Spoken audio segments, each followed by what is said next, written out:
I respecte al que comentava la senyora Lucía Martín sobre el tema dels informes, alguna dada portarem des de l'Observatori, segurament no serem els únics, i només un comentari. Va haver-hi l'any 19 una modificació legislativa. Abans del març del 19 els contractes de lloguer duraven 3 anys. A partir de l'any 19 es van ampliar la duració mínima a 5, si eren persones jurídiques a 7.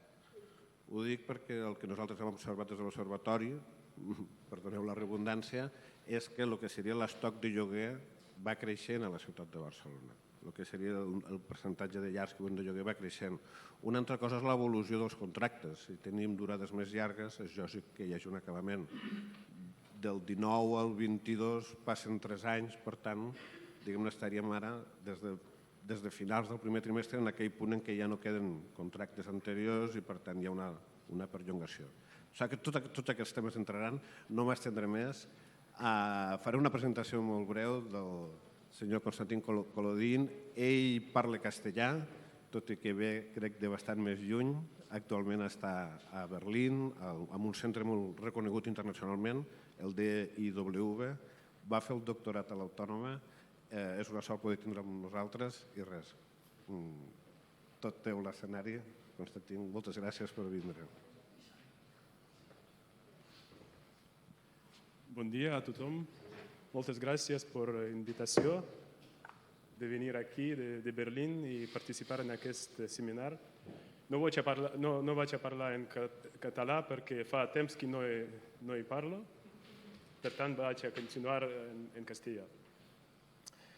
Pues, ¿cuánto tiempo tengo? Porque inicialmente tenía 45 minutos.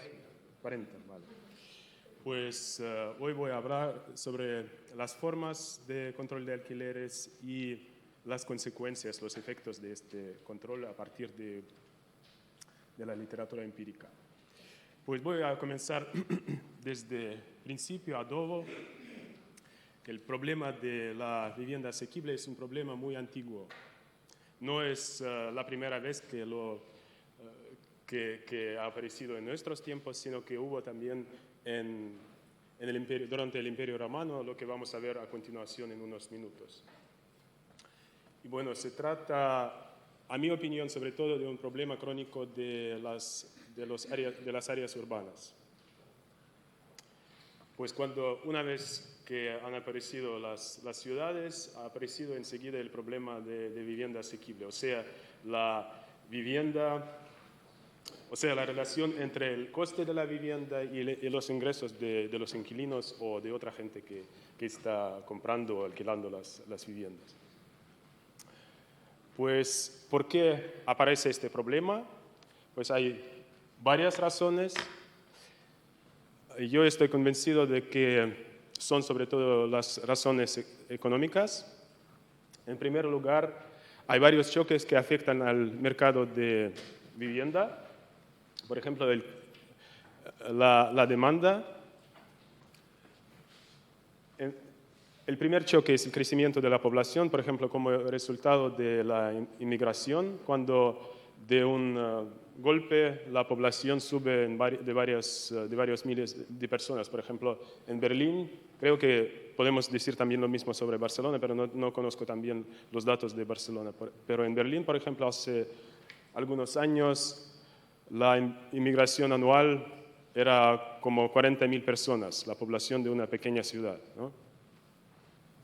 Y ese número es bastante fuerte, 40.000 personas en un año, el crecimiento de la población. También puede haber la reducción de la oferta. Aquí hablamos de acontecimientos tales como guerras, pero también catástrofes naturales como terremotos, tsunamis y otras cosas que pasan a menudo y que destruyen el parque de las viviendas. También otra razón puede ser la disminución de los ingresos. La más reciente la hemos experimentado en los últimos años a causa de la pandemia, pero también creo que en España hubo una bajada de ingresos después de la crisis financiera de 2008-2009. Pues todos estos factores influyen en que la demanda crece o la oferta se reduce o hay menos ingresos. Pero, ¿qué tenemos a otro lado del mercado? Al otro lado del mercado tenemos la oferta que no puede ser aumentada rápidamente. Los economistas decimos que está fijada a corto plazo. ¿Por qué es así? Bueno, hay varias razones también. Por un lado, la construcción lleva mucho tiempo. Cuanto más grande el edificio, más tiempo necesitamos para erigirlo. Según los datos estadísticos de los Estados Unidos, necesitamos por lo menos 1 año, a veces 2 años, para construir una casa de varios pisos. También hay impedimentos administrativos y físicos. Hablando de impedimentos administrativos, me refiero, por ejemplo, a la escasez del personal, de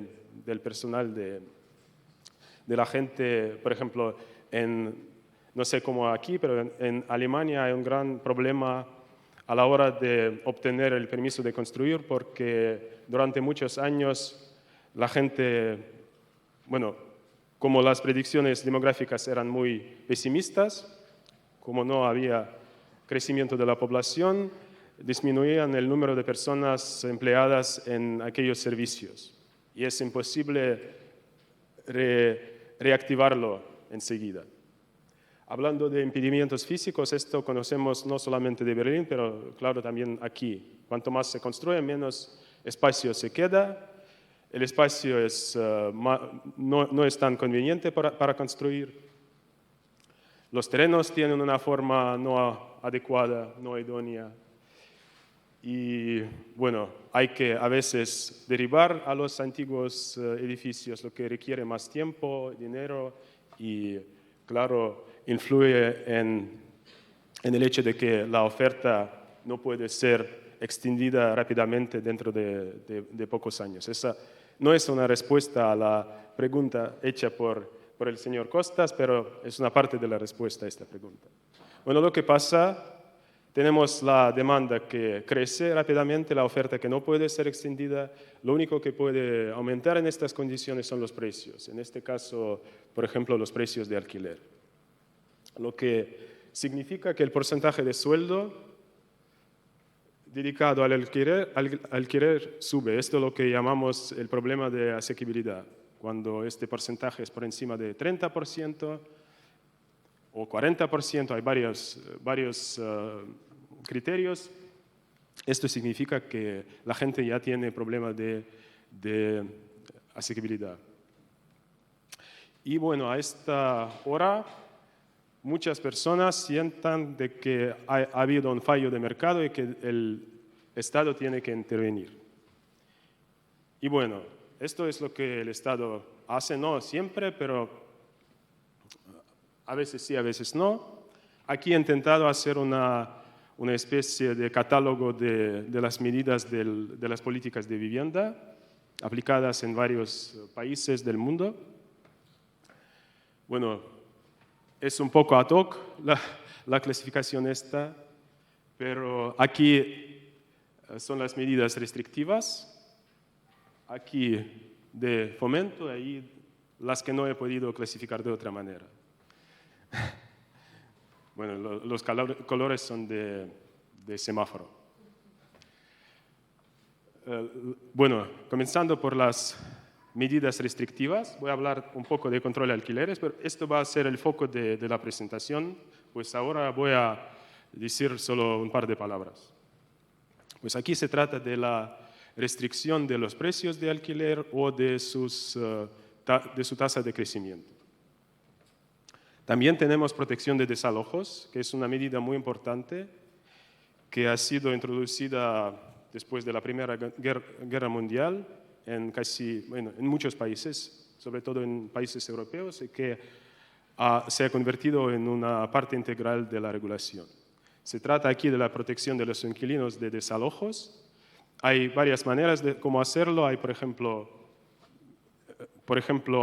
la ley contiene razones justificables por qué el inquilino puede ser desalojado. Por ejemplo, en los casos cuando no paga, cuando se comporta de una manera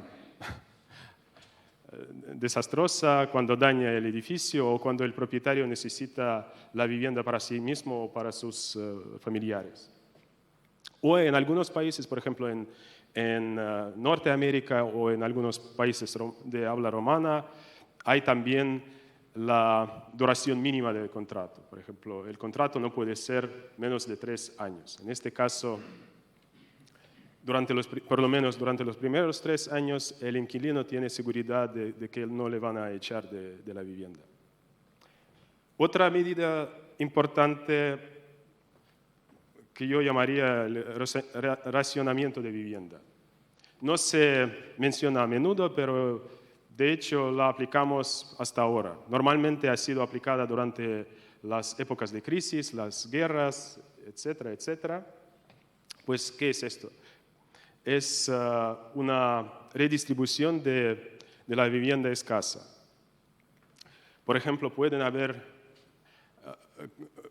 prohibiciones de convertir la vivienda alquilada en la vivienda ocupada por propietarios, o también de fusionar varios pisos pequeños en un piso más grande, o derivar a casas de alquiler, o, por ejemplo, como se hace hoy en día en varias ciudades grandes europeas, es la prohibición de alquilar las viviendas a corto plazo. Por ejemplo, Airbnb es un caso muy prominente. Creo que aquí en Barcelona hay restricciones tocantes a este tipo de alquiler, pero también en París, en Ámsterdam y en Berlín. Pues estas son las medidas de racionamiento de viviendas. Pues, por otro lado, tenemos el fomento. Y aquí podemos distinguir por lo menos entre 2 medidas, una que es la vivienda social de la que hemos hablado hoy. Pues en este caso el gobierno, el Estado, está dando ayudas al constructor, al inversor, para que construya casas más asequibles, para que las alquile a un precio más asequible. Las ayudas pueden tener varias formas, como por ejemplo créditos más baratos o garantías de créditos o incluso subsidios, terrenos más baratos o incluso a veces también materias de construcción más baratas. Por otro lado tenemos los subsidios de vivienda, creo que se llama ayuda a alquiler aquí, ¿no? Que en este caso el que obtiene el dinero es el hogar. Pues si no podemos reducir el precio de alquiler, por lo menos podemos aumentar los ingresos de hogares, añadiendo a ellos este dinero que disminuye la relación entre los costes de vivienda y el ingreso. Es muy popular, por ejemplo, en Alemania, pero se utiliza en muchos otros países a través de todo el mundo. Y por fin las medidas misceláneas, que no he podido clasificar de otra forma. Pues aquí hay medidas fiscales. Por ejemplo, hay varios tipos de impuestos sobre la propiedad. Incluso el impuesto de especulación. Por ejemplo, cuando uno compra una vivienda y la vende a partir de unos años con un precio más alto, no debido a las mejoras hechas por la persona, por el vendedor. En algunos casos tiene que pagar este impuesto de especulación. O también hay casos cuando, por ejemplo, si hemos comprado casa con el crédito hipotecario, los intereses los podemos excluir del impuesto a los ingresos, a la renta personal. O también hay impuesto sobre el alquiler imputado. En este caso somos propietarios. En principio no pagamos ningún alquiler, pero tenemos, según la ley, a veces tenemos que pagar este impuesto sobre el alquiler que no pagamos. Hay también políticas bancarias que influyen en el mercado de vivienda. Un ejemplo son las políticas macroprudenciales, cuando el Estado impone estándares sobre los bancos de cómo tienen que dar los créditos a los hogares. Por ejemplo, hay ciertos criterios ciertas limitaciones vinculadas con la relación entre los intereses hipotecarios y los ingresos del hogar, o entre la deuda y la propiedad, el valor de la propiedad del hogar. Hay políticas urbanas, bueno, las conocemos muy bien, cuando la ciudad está dividida en varias zonas. Aquí podemos construir solo viviendas, ahí está zona industrial, hay zona de uso mixto, o por ejemplo las limitaciones de la altura de viviendas. Esto también, claro, afecta el precio de la vivienda y la velocidad con la cual se hace la construcción. Y por fin tenemos las normas de construcción, por ejemplo, vinculadas con la protección del medio ambiental.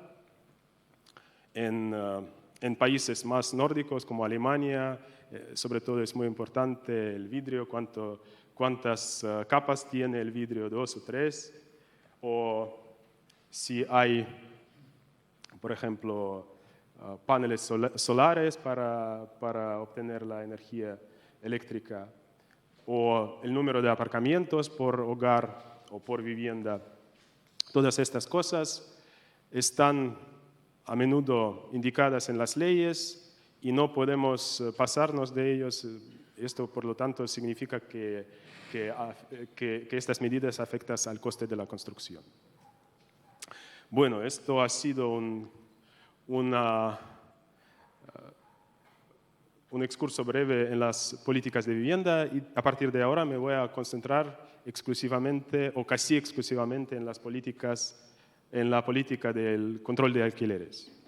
Bueno, como he dicho antes, esta política es muy antigua, es casi eterna, pues he hecho un pequeño estudio sobre la historia o la prehistoria del control de alquileres y resulta que en el Imperio Romano, el Julio César, nadie más que Julio César, introdujo estas medidas.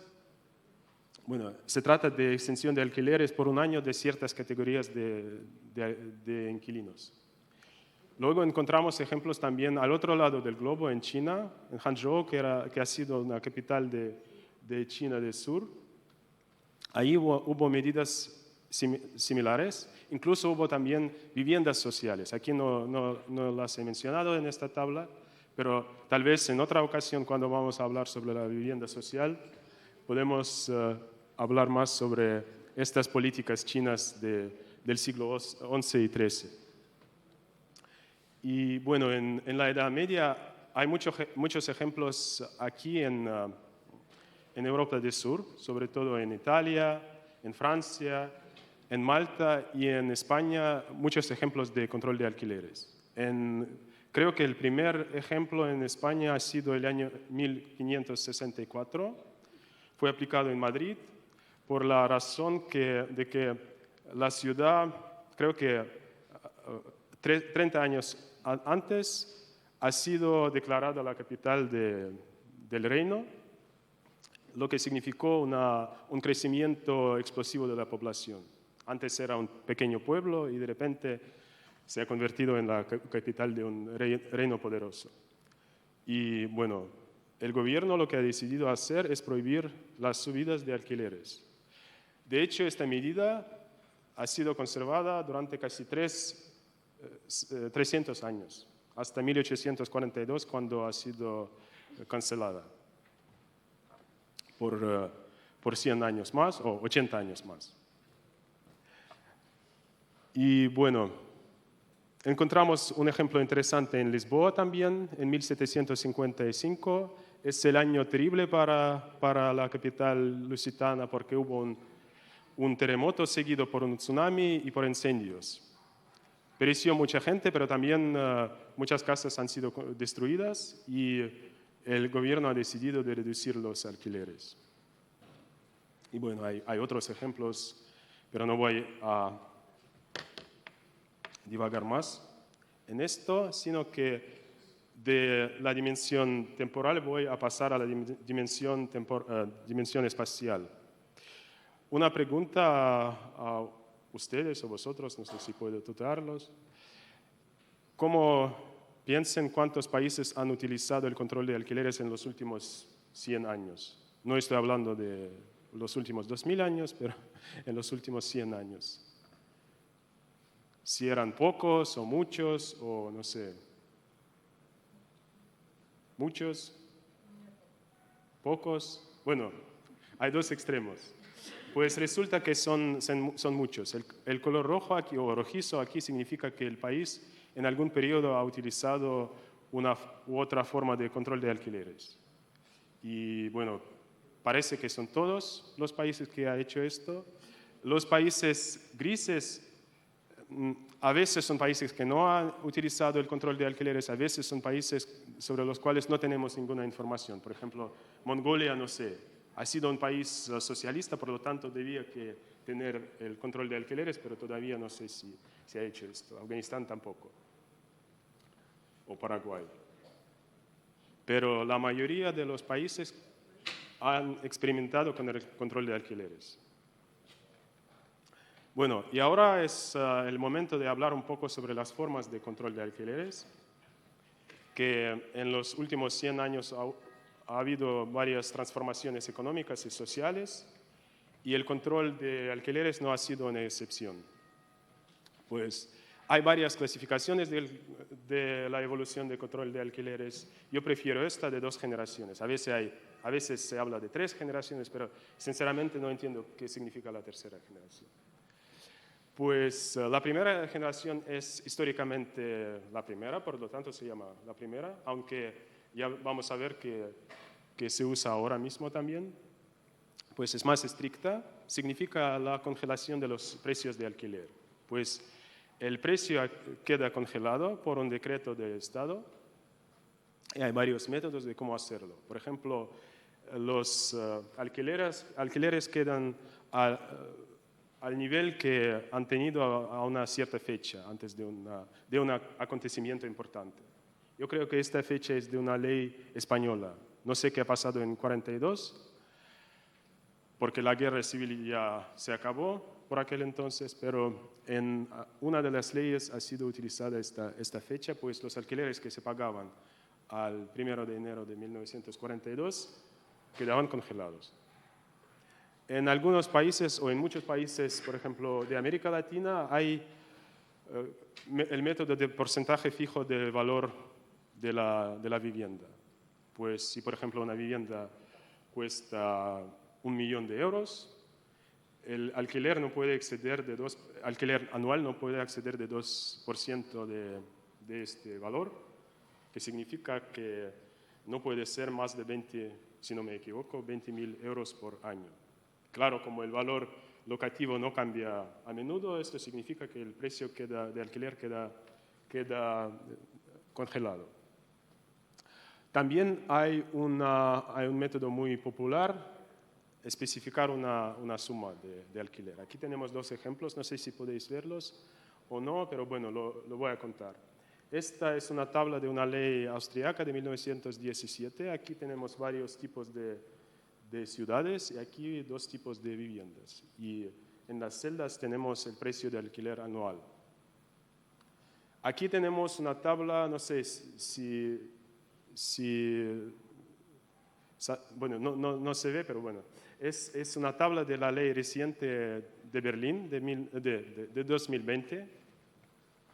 Aquí hay varios tipos de viviendas según el año de construcción, según el equipamiento, y el precio está fijado por metro cuadrado por mes, varía entre 4 y 10 euros.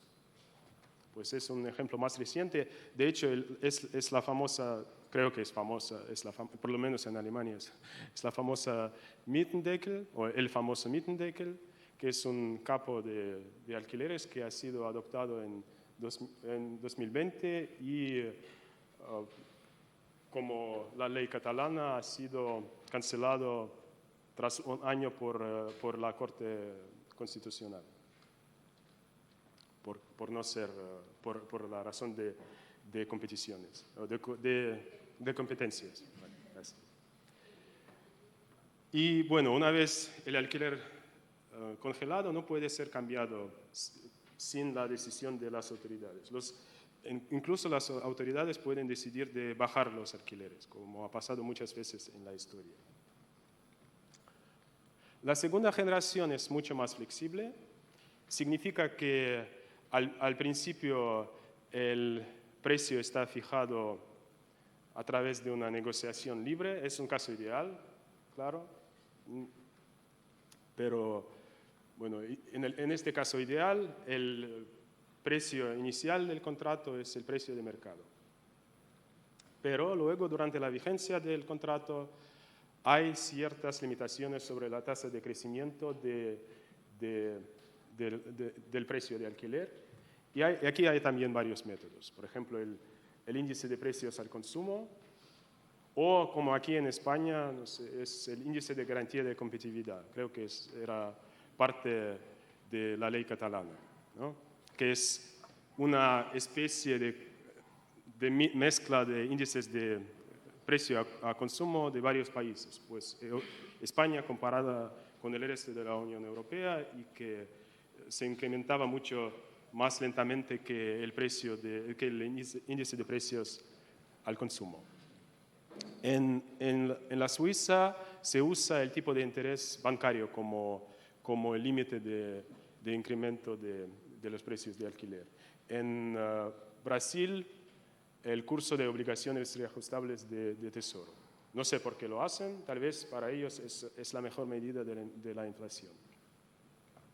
Y bueno, no en todas estas leyes, pero en muchas de estas leyes hay excepciones, pues no todas las viviendas están sujetas al control de alquileres. Por ejemplo, las viviendas de nueva construcción a menudo se excluyen de la regulación, o también viviendas de lujo, porque claro, el pensamiento es que si puedes alquilar una vivienda de lujo, pues no tienes ningún problema con tus ingresos, ¿no? Tienes ingresos bastante altos y no necesitas la protección. También hay excepción para pequeños propietarios. Aquí la conocemos también del proyecto de la ley, creo, de la nueva ley de vivienda. Pues son pequeños los propietarios que tienen menos de 10 viviendas. En los Estados Unidos, en Nueva York, hay una regulación semejante, pero ahí ser pequeño propietario significa tener menos de 6 viviendas. Y bueno, hay también regulaciones más estrictas, por ejemplo, en regiones con mercado de vivienda tenso. Esto también es el caso de Mietpreisbremse en Alemania o de la reciente ley catalana. Bueno, ¿cómo va la cosa más o menos ahora? Bueno, he hecho este gráfico antes de la pandemia. La pandemia ha cambiado muchas cosas, pero a veces de forma transitoria. Por lo tanto, sigo enseñando este gráfico. Pues hay muchos países de color azul que no utilizan ninguna forma de control de alquileres ahora. Bueno, los estados, en realidad hay algunos estados en los Estados Unidos que aplican, o algunas ciudades que aplican este control, pero no hay control nacional. También hay países que siguen aplicando el control de alquileres de la primera generación, el color rojo aquí, por ejemplo, en Asia, en África, en algunos países de Latinoamérica, pero también hay 2 países en Europa occidental, que es Países Bajos y Luxemburgo, que todavía usan la forma estricta. Y hasta hace poco también Berlín era la ciudad que utilizaba la primera generación del control de alquileres. Y bueno, la mayor parte de los países de Europa occidental usan el control de la segunda generación. Y aquí, bueno, me gustaría enseñarles la evolución espacio-temporal de la intensidad de control de alquileres. Espero que esto funcione.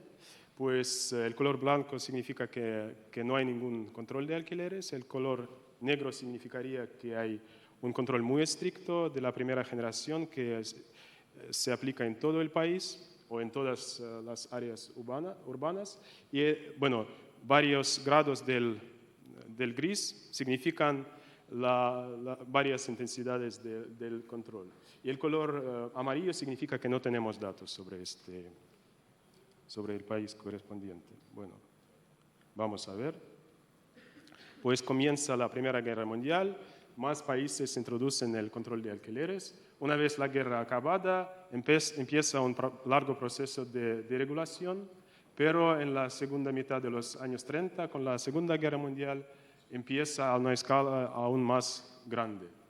Después de la Segunda Guerra Mundial, de nuevo empieza una larga fase de regulación, pero en los años 70, con los choques de petróleo, de los precios de petróleo, tenemos otra ola de regulación.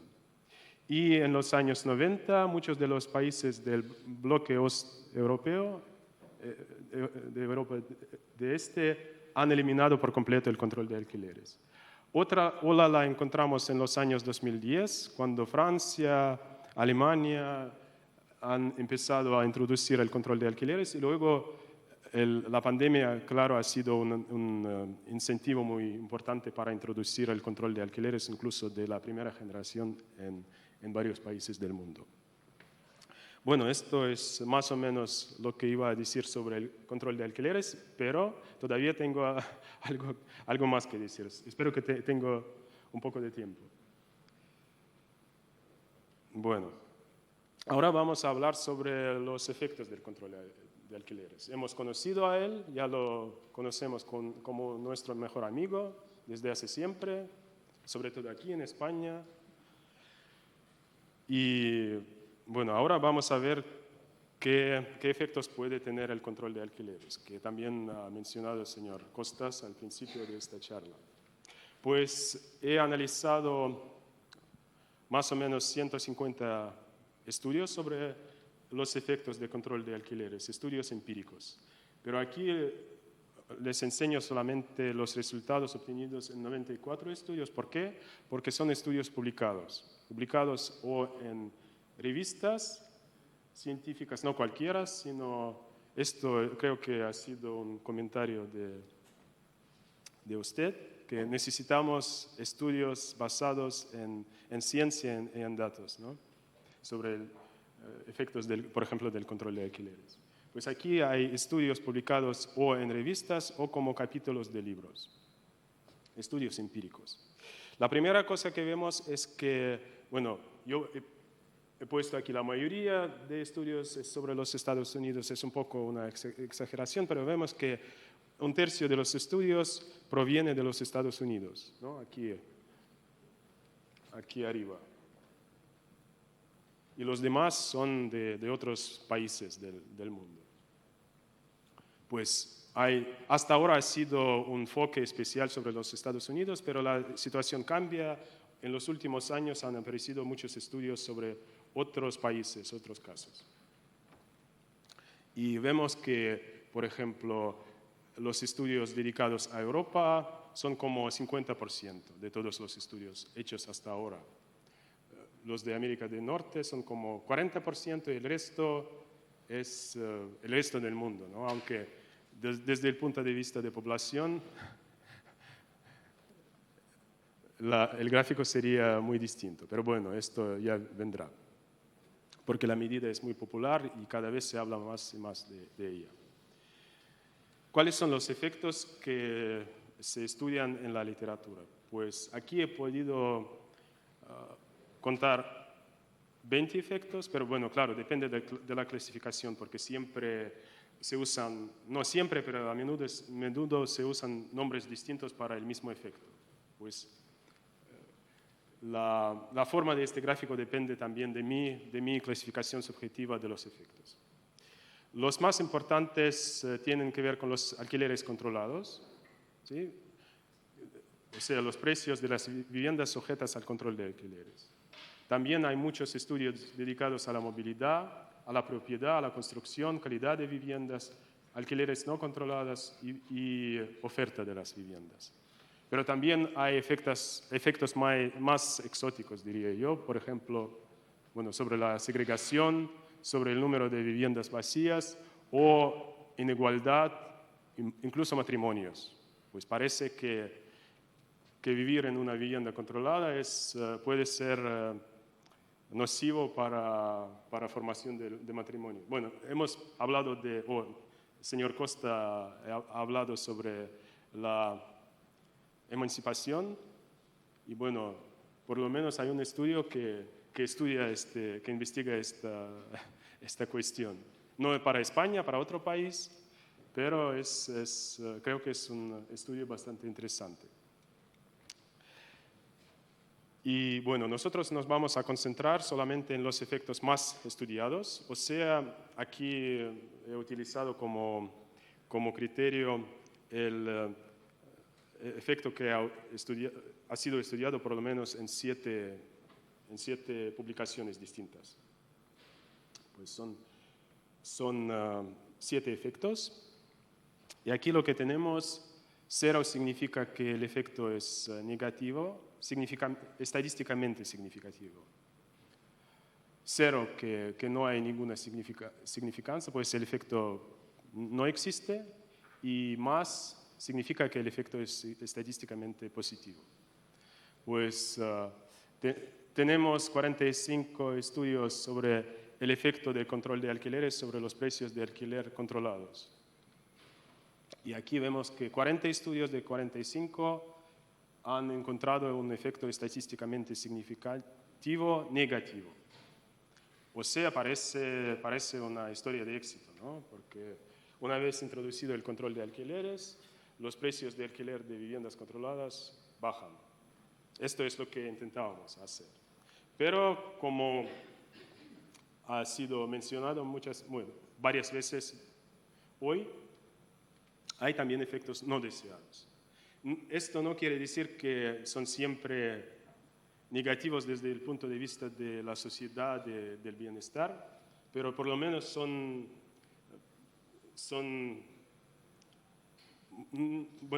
neutrales.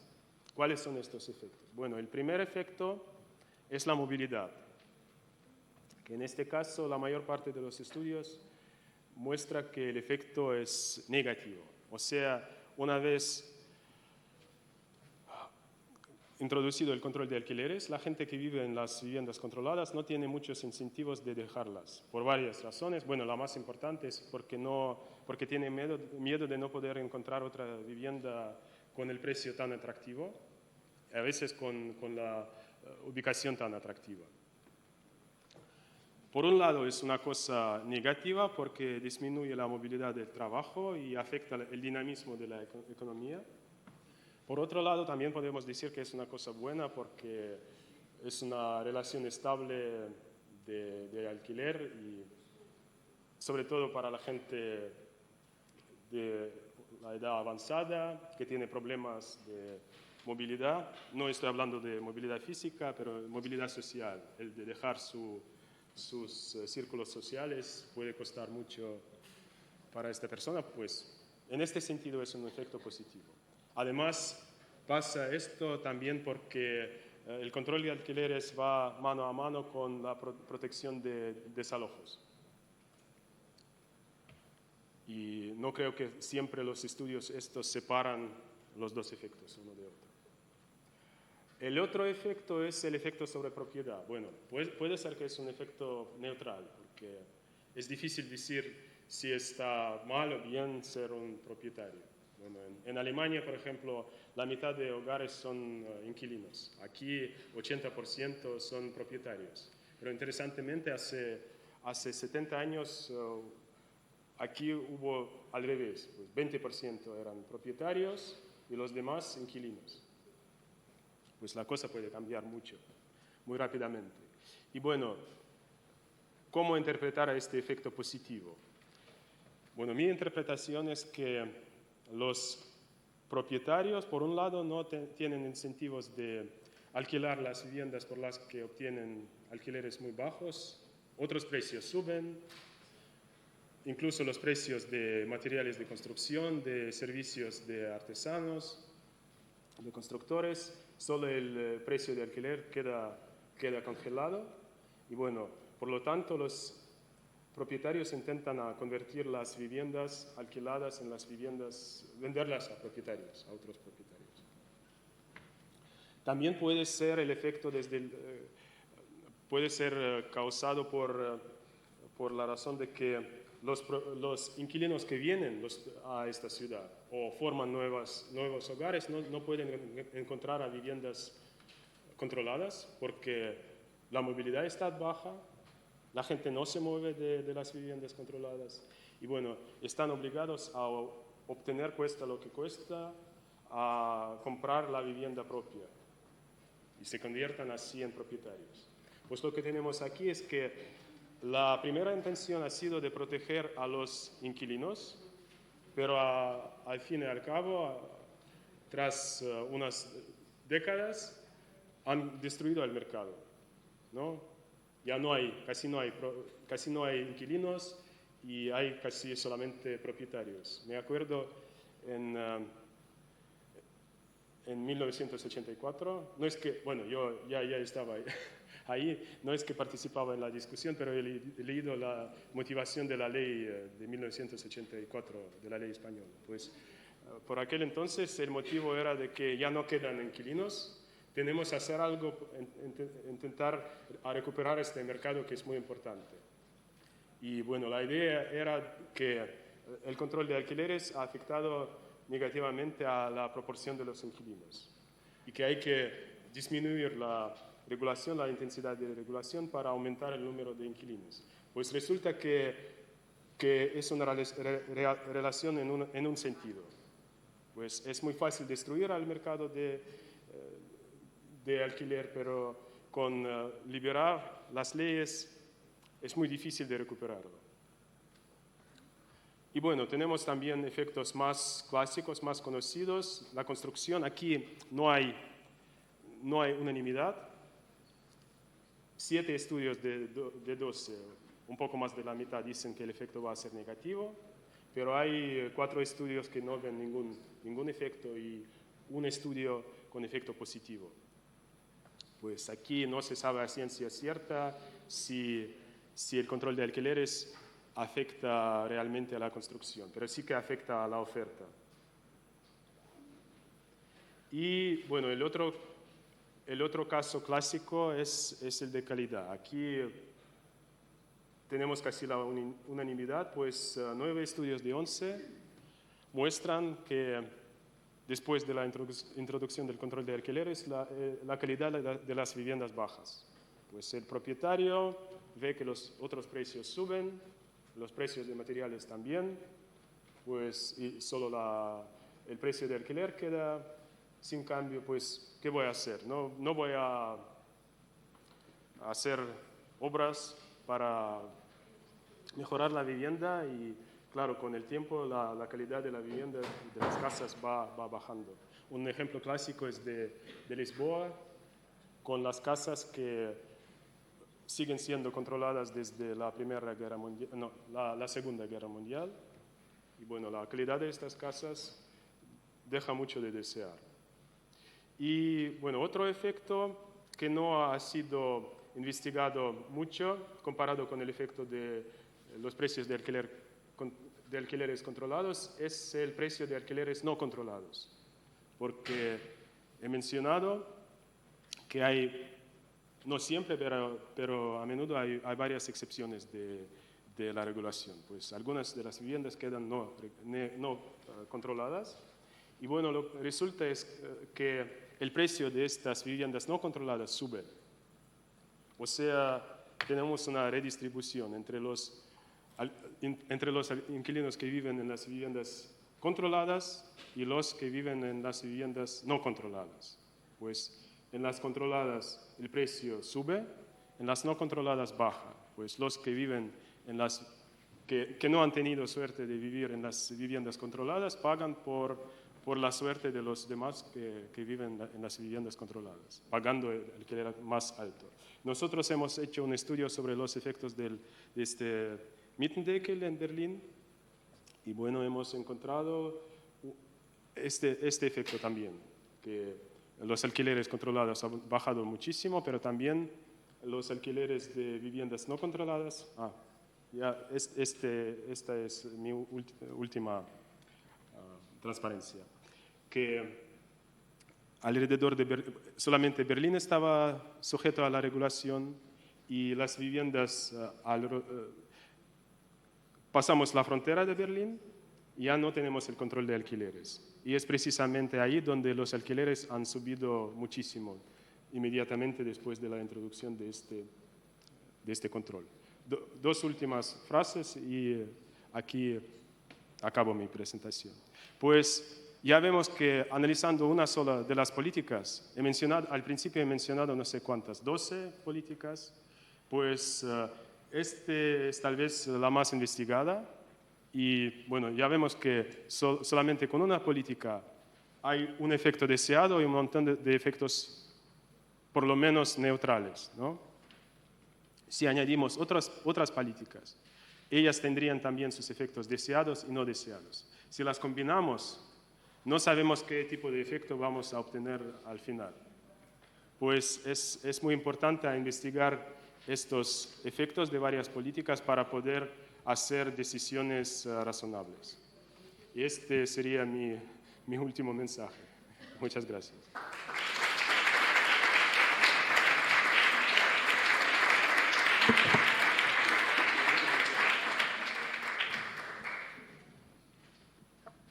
Sí. Muchas gracias, Constantín. Muy interesante. Seguro que hay muchas preguntas, pero las guardamos. Les guardamos perquè tenim que fer una pausa, necessitem cafeïna i, a més, per un tema d'agendes dels ponents de després de la pausa, hem de començar puntualment. Però tindrem temps. A més, en Constantí estarà a la taula rodona. Per tant, un cafè ràpid i ens veiem a menys quart per començar puntuals. Gràcies.